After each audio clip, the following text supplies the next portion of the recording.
ये वापिती या एल्क का इलाका है।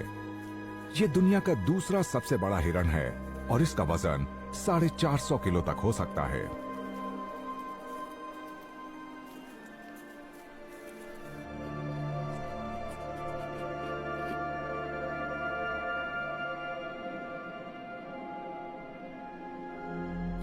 मेल्स फीमेल्स के मुकाबले करीब 25% बड़े होते हैं और इनके साल के ज्यादातर दिन जंगल में छिपे रहकर ही बीतते हैं। ये यहाँ पत्तियां, बर्ड्स और पेड़ों की छाल खाते रहते हैं। एल्क्स के मिलन करने का मौसम पतझड़ में शुरू होता है। ये तभी जंगल से बाहर बड़े बड़े मेडोज में निकलते हैं और वहाँ ये अपनी मादाओं को इकट्ठा करते हैं।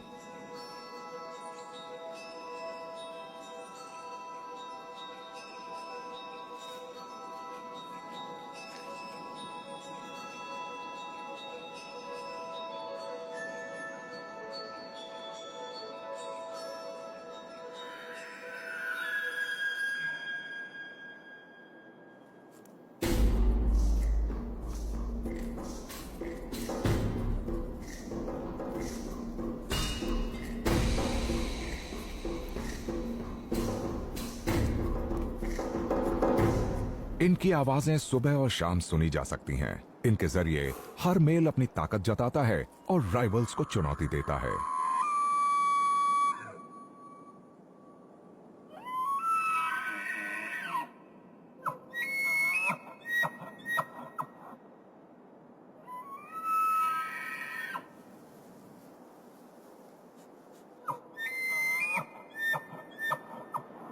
जहां एल्क हीट में हैं और इनकी मौजूदगी जंगल में साफ नजर आती है, वहीं काले भालू सर्दियां शुरू होने से पहले खुराक इकट्ठी करने में लगे रहते हैं। ये अपने इलाके के दायरे में ही रहना पसंद करते हैं। ब्लैक बेयर्स कई अलग अलग तरह के इकोसिस्टम्स में मिलते हैं, पर इन्हें ज्यादा पसंद आते हैं पहाड़ी जंगल। ये भालू जंगल में एक मीठी चीज की तलाश में घूम रहा है।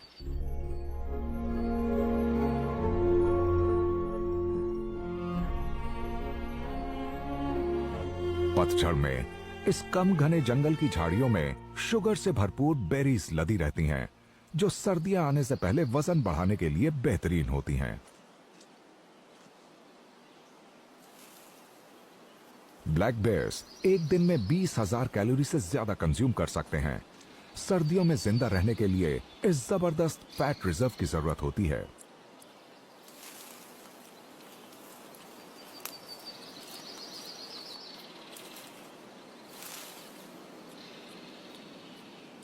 हालांकि काले भालू सब कुछ खा लेते हैं, पर इनकी खुराक में 70% हिस्सा पेड़ पौधों का होता है।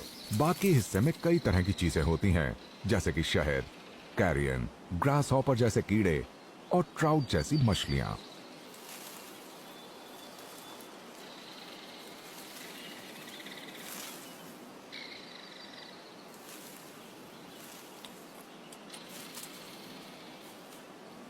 भालू क्योंकि जंगल से कहीं जाते नहीं, तो एल्क को ये नजर नहीं आते हैं। वैसे भी ये अपने मिलन और मेटिंग के काम में नदियों के किनारे मौजूद मेडोज में बिजी रहते हैं।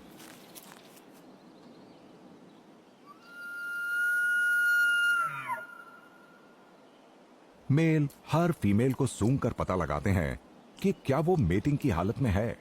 इन्हें सही समय का इंतजार करना होता है, पर उससे पहले तक फीमेल्स उनसे दूरी ही बनाए रखती हैं।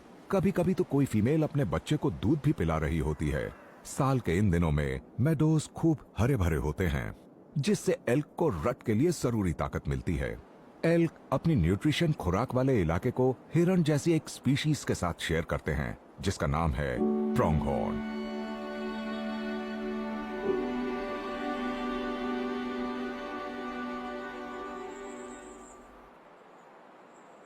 ये मैदानों में रहने वाले शाकाहारी जीव हैं। गर्मियों और पतझड़ की शुरुआत में ये लगातार चरते रहते हुए रोजाना 4 से 7 किलो घास खा जाते हैं।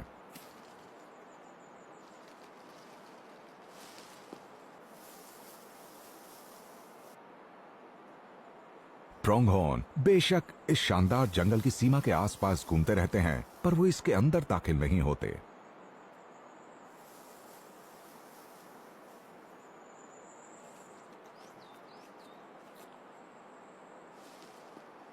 ये खुले मेडोज में रहना पसंद करते हैं। इनके शरीर तेज रफ्तार पर सफर करने के लिए ढले हैं। पूरी रफ्तार पर दौड़ते हुए उनकी स्पीड 105 किलोमीटर प्रति घंटा तक पहुंच जाती है।